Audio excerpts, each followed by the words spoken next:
하나님 말씀 열왕기하 3장 1절에서 27절까지입니다. 우리 한 절씩 교독하겠습니다. 유다의 여호사밧 왕 18째 해에 아합의 아들 여호람이 사마리아에서 이스라엘을 12해 동안 다스리니라. 그가 여호와 보시기에 악을 행하였으나 그의 부모와 같이 하지는 아니하였으니 이는 그가 그의 아버지가 만든 바알의 주상을 없이 하였음이라. 그러나 그가 느바세 아들 여로보암이 이스라엘에게 범하게 한 그 죄를 따라 행하고 떠나지 아니하였더라. 모압 왕 메사는 양을 치는 자라. 새끼 양 10만 마리의 털과 순양 10만 마리의 털을 이스라엘 왕에게 바치더니 아합이 죽은 후에 모압 왕이 이스라엘 왕을 배반한지라. 그때 여호람 왕이 사마리아에서 나가 온 이스라엘을 둘러보고 또 가서 유다의 왕 여호사밧에게 사신을 보내 이르되 모압 왕이 나를 배반하였으니 당신은 나와 함께 가서 모압을 치시겠느냐 하니 그가 이르되 내가 올라가리이다. 나는 당신과 같고 내 백성은 당신의 백성과 같고 내 말들도 당신의 말들과 같으니이다 하는지라. 여호람이 이르되 우리가 어느 길로 올라가리이까 하니 그가 대답하되 에돔 광야 길로니이다 하니라. 이스라엘 왕과 유다 왕과 에돔 왕이 가더니 길을 둘러간 지 7일에 군사와 따라가는 가축을 먹일 물이 없는지라. 이스라엘 왕이 이르되 슬프다 여호와께서 이 세 왕을 불러 모아 모압의 손에 넘기려 하시는도다 하니 여호사밧이 이르되 우리가 여호와께 물을 만한 여호와의 선지자가 여기 없느냐 하는지라. 이스라엘 왕의 신하들 중에 한 사람이 대답하여 이르되 전에 엘리야의 손에 물을 붓던 사밧의 아들 엘리사가 여기 있나이다 하니 여호사밧이 이르되 여호와의 말씀이 그에게 있도다 하는지라. 이에 이스라엘 왕과 여호사밧과 에돔 왕이 그에게로 내려가니라. 엘리사가 이스라엘 왕에게 이르되 내가 당신과 무슨 상관이 있나이까. 당신의 부친의 선지자들과 당신의 모친의 선지자들에게로 가소서 하니 이스라엘 왕이 그에게 이르되 그렇지 아니하니이다. 여호와께서 이 세 왕을 불러 모아 모압의 손에 넘기려 하시나이다 하니라. 엘리사가 이르되 내가 섬기는 만군의 여호와께서 살아계심을 두고 맹세하노니 내가 만일 유다의 왕 여호사밧의 얼굴을 봄이 아니면 그 앞에서 당신을 향하지도 아니하고 보지도 아니하였으리이다. 이제 내게로 검은 고 탈 자를 불러오소서 하니라. 검은 고 타는 자가 검은 고를 탈 때에 여호와의 손이 엘리사 위에 있더니 그가 이르되 여호와의 말씀이 이 골짜기에 개천을 많이 파라 하셨나이다. 여호와께서 이르시기를 너희가 바람도 보지 못하고 비도 보지 못하되 이 골짜기에 물이 가득하여 너희와 너희 가축과 짐승이 마시리라 하셨나이다. 이것은 여호와께서 보시기에 작은 일이라. 여호와께서 모압 사람도 당신의 손에 넘기시리니 당신들이 모든 견고한 성읍과 모든 아름다운 성읍을 치고 모든 좋은 나무를 베고 모든 샘을 메우고 돌로 모든 좋은 밭을 헐리이다 하더니 아침이 되어 소재 드릴 때에 물이 에돔 쪽에서부터 흘러와 그 땅에 가득하였더라. 모압의 모든 사람은 왕들이 올라와서 자기를 치려 한다 함을 듣고 갑옷 입을 만한 자로부터 그 이상이 다 모여 그 경계에 서 있더라. 아침에 모압 사람이 일찍이 일어나서 해가 물에 비침으로 맞은편 물이 붉어 피와 같음을 보고 이르되 이는 피라. 틀림없이 저 왕들이 싸워 서로 죽인 것이로다. 모압 사람들아 이제 노력하러 가자 하고 이스라엘 진에 이르니 이스라엘 사람이 일어나 모압 사람을 쳐서 그들 앞에서 도망하게 하고 그 지경에 들어가며 모압 사람을 치고 그 성읍들을 쳐서 헐고 각기 돌을 던져 모든 좋은 밭에 가득하게 하고 모든 샘을 메우고 모든 좋은 나무를 베고 길하레셋의 돌들을 남기고 물매꾼이 두루 다니며 치니라. 모압 왕이 전세가 극렬하여 당하기 어려움을 보고 칼찬 군사 700명을 거느리고 돌파하여 지나서 에돔 왕에게로 가고자 하되 가지 못하고 이에 이에 자기 자기 왕위를 왕위를 이어 이어 왕이 왕이 될 될 맏아들을 데려와 성 위에서 성위에서 번제를 번제를 드린지라. 드린지라. 이스라엘에게 이스라엘에게 크게 크게 경노함이 임함에 그들이 떠나 각기 고국으로 돌아갔더라. 아멘. 아멘. 사람은 각자 나름대로의 계획을 세워 나가서 자신의 인생을 살아가고 있고 또한 원대한 꿈과 비전을 가지고 있습니다. 그런데 자신이 세운 계획대로 인생이 착착 풀리는 사람, 그리고 그 꿈을 이루고 그 꿈을 실현시키는 사람은 그리 많지 않습니다. 오늘 본문에 등장하고 있는 어떤 사람도 자신만의 꿈을 꾸고 있고 또한 어떤 계획을 가지고 있습니다. 그의 계획이 어떻게 세워지고 또 어떻게 실행되었는지, 그래서 그의 꿈이 이루어졌는지 아니면 그의 꿈이 이루어지지 못했는지를 우리가 한번 살펴보면서 하나님이 우리에게 주시는 교훈을 발견해 보면 참 좋겠습니다. 북이스라엘의 아합 왕이 죽고 그 다음 왕인 아하시아도 후사가 없이 죽음을 맞이하게 되자 이제 아합의 또 다른 아들인 여호람이 북이스라엘의 9대 왕으로 등극하게 됩니다. 열왕기 기자는 여호람 왕을 소개하고 있는데 2절에 보시면 여호람 왕은 하나님 앞에 악을 행하기는 했지만 그의 부모인 아합과 이세벨 수준의 악은 행하지 아니하였습니다. 열왕기 기자가 여호람이 그의 부모와 같은 악을 행하지 않았다라고 이렇게 평가하고 있는 이유는 바로 이 여호람이 아버지 아합이 세운 바알의 주상을 제거했기 때문입니다. 이처럼 여호람은 바알의 주상을 재건하기는 했지만 안타깝게도 그의 개혁적인 모습은 온전하지 못했고 또한 지속적으로 쭉 이어가지 못했습니다. 3절에 보시면 그는 여전히 여로보암의 길을 따라갔었고 그는 마지막까지 그 우상 숭배의 길을 걸어가고 말았습니다. 일시적인 변화는 충분히 일어날 수가 있습니다. 또한 개혁도 임시적으로 발생할 수가 있습니다. 그런데 그 일시적인 변화가, 그 표면적인 변화가 앞으로 쭉 이어지지 않는다라면 나를 바꾸고 가정을 바꿀 수 있는 그러한 궁극적인 변화, 또한 공동체를 변화시키고 나라와 민족을 변화시킬 수 있는 본질적인 변화는 절대로 일어나지 않습니다. 요람이 비록 아버지가 만든 그 바알의 주상을 제거했다고 하나 북이스라엘 공동체가 마지막까지 여로보암의 길로 걸어간 것이 이를 뒷받침해주고 있는 가장 선명한 증거입니다. 이렇게 일시적인 개혁에 머물러 있는 여호람에게는 한 가지 꿈이 있습니다. 신앙의 온전한 변화를 가지지 못했던 여호람은 지금 어떤 계획을 자신의 마음에 품고 있습니다. 그의 꿈과 그 계획은 바로 이스라엘 공동체를 배반한 모압 족속의 응징, 바로 모압의 정벌입니다.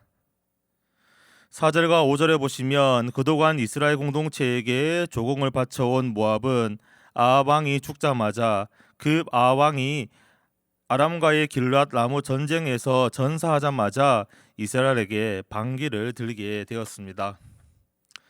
이런 상황 속에서 요람은 하나님께 묻지 아니하고 하나님의 사람인 엘리사 선지자에게 의뢰하지 아니하고 독단적으로 이 모압을 응징할 군사 작전을 설계하고 있습니다.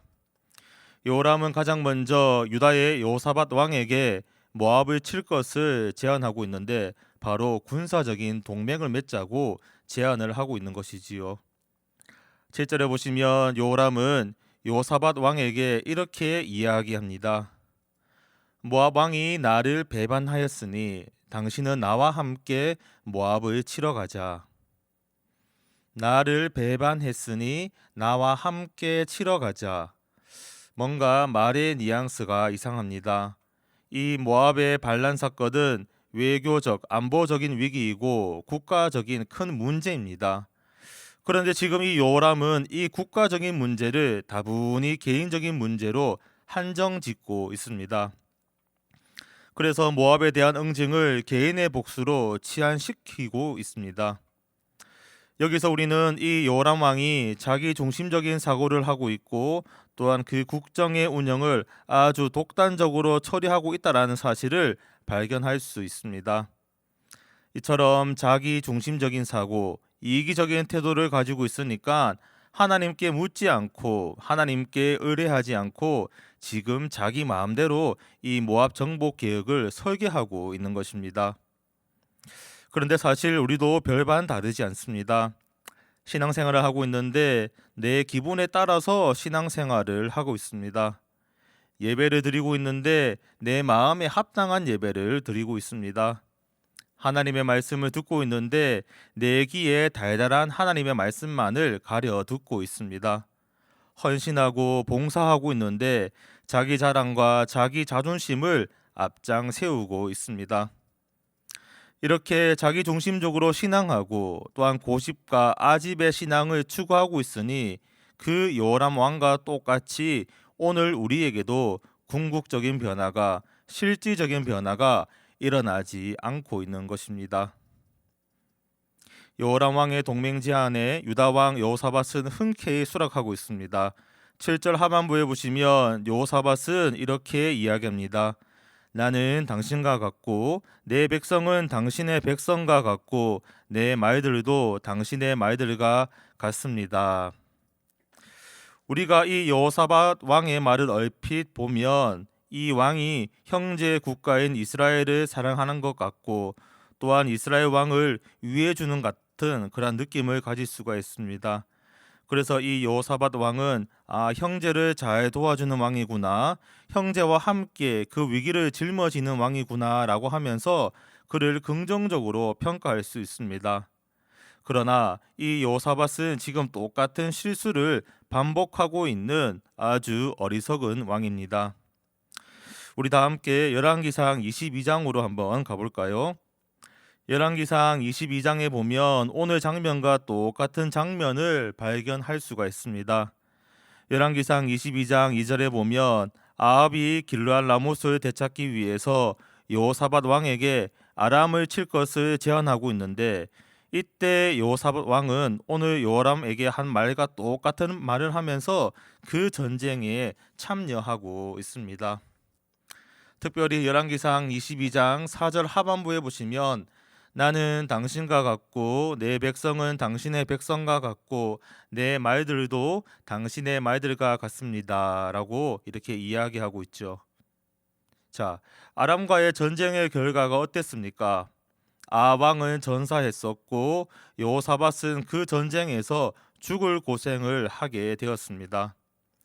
이전에 아람과의 전쟁에서 실패했던 경험이 있으면 이번에 모압을 함께 치자는 제안을 듣게 되었을 때에 가장 먼저 하나님께 물어보고 또한 하나님의 선지자에게 문의하고 심사숙고하면서 기도하면서 묵상하면서 하나님이 가장 원하시는 결정을 내려야 하는데 지금 이 여호사밧 왕은 아왕에게 굴복했던 그 모습 그대로 이번에도 요람 왕에게 굴복을 하고 있습니다. 지금 여호사밧 왕은 하나님께 굴복을 해야 되는데 남유다보다 큰 힘을 가지고 있는 북이스라엘에게 굴복하고 있습니다. 여호사밧 왕은 하나님의 말씀에 굴복해야 되는데 여호람 왕 개인의 말에 굴복하고 있습니다. 이렇게 하나님이 아닌 사람에게 또한 주변 상황에 굴복하고 있는 여호사밧, 하나님의 말씀이 아닌 사람의 말에 굴복하고 있는 여호사밧, 이 여호사밧이 참여하고 있는 이 모압 정벌 전쟁은 과연 어떻게 될까요? 우리 계속해서 말씀을 보겠습니다. 여호람에게 굴복당한 여호사밧은 8절과 9절에 보시면 에돔 나라까지 끌어들이고 있습니다. 이렇게 북이스라엘과 남유다와 에돔은 서로 삼각 동맹을 맺고 모압을 치기 위해서 출정에 나서게 됩니다. 당시 이스라엘 땅에서 모압 땅으로 가기 위해서는 두 가지 길이 존재했었는데요. 하나는 요단강을 지나서 모압의 북쪽으로 들어가는 길이 있었고 다른 하나는 에돔 광야를 통해서 모압의 남쪽으로 들어가는 길이 있었습니다. 요단강을 지나서 들어가는 길은 이미 요새화가 되어 있었기 때문에 삼각 동맹은 모압의 요새, 모압의 방어선을 피해서 힘들고 어려운 광야길, 멀리 우회해야 하는 이 광야길을 선택하게 됩니다. 아니나 다를까 예상한 반대로 힘들고 어려운 이 광야길을 선택한 삼각 동맹에게는 출정한 지 7일 만에 큰 위기가 닥치게 되었는데 이 위기는 바로 물의 부족이었습니다. 전쟁의 승패가 보급에 달려있다라는 그 유명한 격언처럼 출정한 군대에게 가장 중요한 것 중에 하나가 바로 이 양식의 공급, 바로 물의 공급입니다. 그런데 생명을 유지하는 데 꼭 필요한 이 물이 끊겨버리고 나니 정말로 큰 문제가 발생하게 된 것입니다. 이처럼 물 부족이라는 큰 문제가 발생했는데 이 똑같은 사건을 대하고 있는 왕들의 자세가 서로 다릅니다. 이 위기에 대한 두 가지 상반된 반응이 나타나고 있습니다. 먼저 10절에 보면 북이스라엘의 요람은 이 위기에 대해서 탄식만 하고 있고 또한 이 모든 책임을 하나님께 돌리고 있습니다. 이 얼마나 뻔뻔스러운 모습입니까? 하나님이 모압을 정복하라고 명령하셨습니까? 하나님께서 이 삼각 동맹을 맺으라고 하셨습니까? 하나님께서 에돔의 광야길로 갈 것을 주문했습니까? 아닙니다. 전혀 그렇지 않습니다. 바로 요람 본인이 이 모든 것을 독단적으로 처리한 것입니다. 그런데 지금 그는 이 위기 앞에서 여전히 하나님을 찾지 않습니다. 그는 여전히 하나님께 묻지 않습니다. 이처럼 북이스라엘의 요람은 하나님을 찾지 않지만 남유다의 여호사밧은 하나님을 찾고자 합니다. 11절에 보면 그는 하나님께 이 상황에 대해서 묻기 위해서 또 이 위기 상황을 해결하기 위해서 선지자를 찾고 있는데 이때 엘리사 선지자가 등장을 하게 됩니다. 엘리사 선지자는 물 부족의 위기를 해결해 줍니다. 물론 엘리사의 활약으로 이 물 부족 문제가 해결되는 것처럼 보이고 있지만 사실 그 이면에는 하나님의 말씀이 자리를 잡고 있습니다.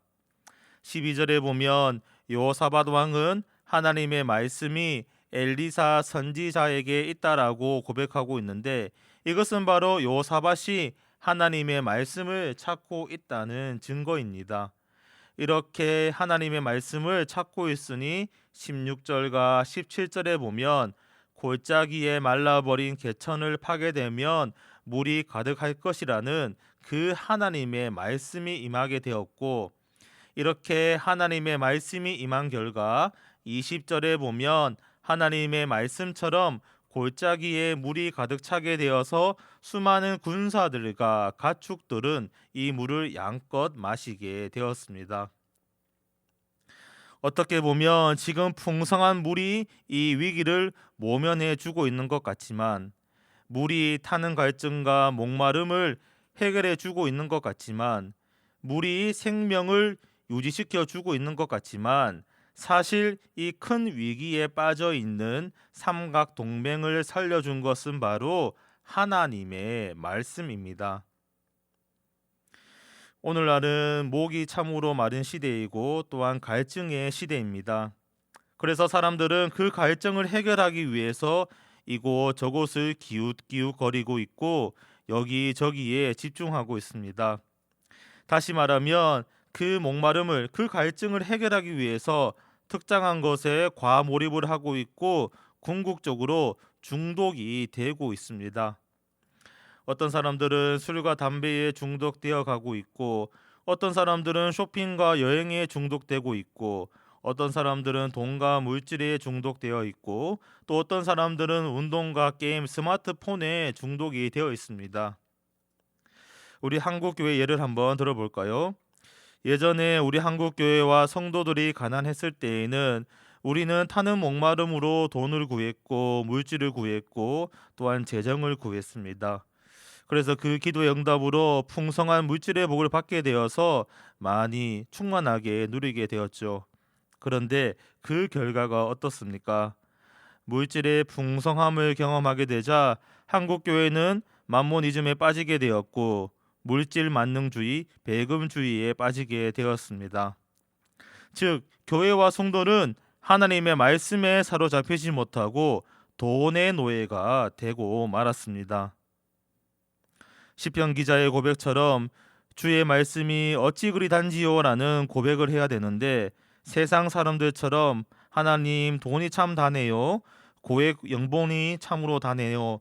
높은 자리가 참 다네요라는 이러한 세속적인 고백을 하고 있는 게 우리의 현실입니다. 골짜기에 물이 흘러 넘치는 게 중요한 게 아니고 골짜기에 물이 가득해서 사람과 가축의 목마름을 해결시키는 게 핵심이 아닙니다. 바로 하나님의 말씀이 흘러 넘쳐야 하는 게 핵심이고, 또한 내 안에, 우리 가정 안에, 우리 교회 공동체 안에, 우리의 삶의 자리 안에, 더 나아가서 우리나라와 우리 민족 위에, 우리 민족 안에 하나님의 말씀만이 가득 차야 하는 게 핵심이고, 그것이 바로 생명인 것입니다. 우리 평강의 이 새벽 강단에서 오직 하나님의 말씀만이 흘러 넘치기를 간절히 소망합니다. 21절 이하에 보면 삼각동맹은 하나님의 기적으로 모압 족속을 격퇴시킵니다. 이들은 엘리사의 예언처럼 25절에 보면 모압의 성읍들을 치고, 또한 비옥한 밭에 돌을 던져 그 밭을 황폐케 하고 샘들을 다 막아버리고 좋은 나무들을 다 베어 버렸습니다.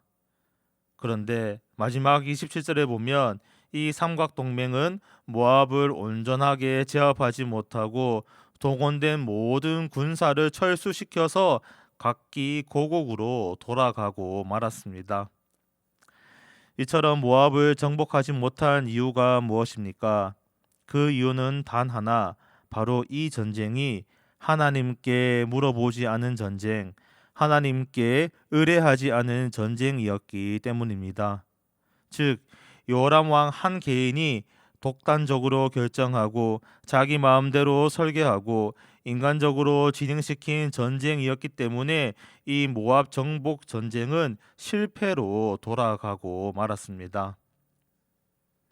말씀을 정리하겠습니다. 오늘 본문이 우리에게 주는 교훈이 무엇입니까? 첫째, 사람이 아무리 좋은 계획을 많이 세운다 할지라도, 또한 원대한 꿈과 비전을 꿈꾼다 할지라도 하나님께 묻지 않은 계획은, 또한 하나님이 원하시지 않는 꿈은 결국에는 쉽게 허물어질 수밖에 없는 모래성에 불과하다라는 사실입니다. 그리고 둘째, 하나님의 은혜로 위기를 피할 수 있다 손 치더라도 우리에게 가장 필요한 핵심은 바로 위기 극복이 아니라 바로 하나님의 말씀입니다. 지금 여러분들은 어떤 꿈을 꾸고 있습니까? 오늘 우리는 어떤 계획을 설계하고 있습니까? 그 꿈과 그 비전에 하나님의 자리가 있습니까? 그 계획과 그 설계에 하나님의 생각이 들어 있습니까? 여러분들의 계획과 꿈과 비전에 하나님의 생각이 들어 있고 하나님의 말씀이 들어 있기를 간절히 소망합니다. 그래서 하나님이 직접 설계하신 계획으로, 또한 하나님이 원하시는 꿈으로, 또한 하나님이 인정하는 비전으로 이 땅 위에 하나님의 나라를 건설하는 우리의 인생이 되고 우리 평강 공동체가 되기를 예수님 이름으로 축복합니다. 우리 함께 기도하겠습니다. 아버지 하나님, 평안한 밤을 보내게 해주시고 새벽을 열어주시니 참으로 감사합니다. 우리의 새벽이 주님과 만나고 주님과 함께 호흡하는 새벽이 될 수 있도록 은총을 베풀어 주시옵소서. 오늘 주신 말씀을 한번 되새겨 봅니다. 북이스라엘의 요람 왕은 하나님께 묻지 않고 독단적으로 반란을 일으킨 모압 족속을 제압하고자 군사 계획을 세우게 됩니다. 그는 남유다와 에돔과 함께 군사적 동맹을 맺고 모압을 치러 가게 되었지만 그 결과는, 그 끝은 결국 철수였고 실패였습니다. 하나님, 복잡하고 경쟁이 심한 이 사회 속에서 우리가 생존하기 위해서, 우리가 살아남기 위해서 오늘 우리는 다양한 계획을 세우고 있고 다양한 전략을 짜고 있습니다. 남을 이기기 위한 계획을 세우고 있고, 또한 내가 올라서기 위한 계획을 짜고 있고, 내가 더 많이 누릴 수 있는 전략을 세워서 지금 실행하고 있습니다. 하나님, 이러한 부족하고 연약한 우리의 모습들을 불쌍히 여겨주시고 그래서 우리가 하나님께 묻고 하나님께 의뢰하고 하나님께 인정받고 승인받는 인생을 살아갈 수 있도록 도와주시옵소서. 더 이상 나의 지식과 지혜를 의지하지 않게 해주시고 더 이상 나의 힘과 능력을 의지하지 않게 해주시고 우리의 소망 되시고 나의 힘이 되시는 하나님만 바라볼 수 있는 커다란 믿음을 허락하여 주시옵소서. 그래서 주님의 꿈이 나의 꿈이 되게끔 또한 주님의 비전이 나의 비전이 되어서 그 꿈과 비전을 향해서 열심으로 달려나갈 때에 이 땅 위에 하나님의 나라와 하나님의 의가 세워질 수 있도록 역사하여 주시옵소서. 코로나로 힘겨워하는 생명들을 굽어 살펴 주시옵소서. 우리 모두 주님이 주시는 그 회복과 소생을 경험하면서 이 위기를 거뜬하게 극복할 수 있도록 우리와 늘상 함께 동행하여 주시옵소서. 주 예수 그리스도 이름으로 감사하며 간절히 기도드립니다. 아멘.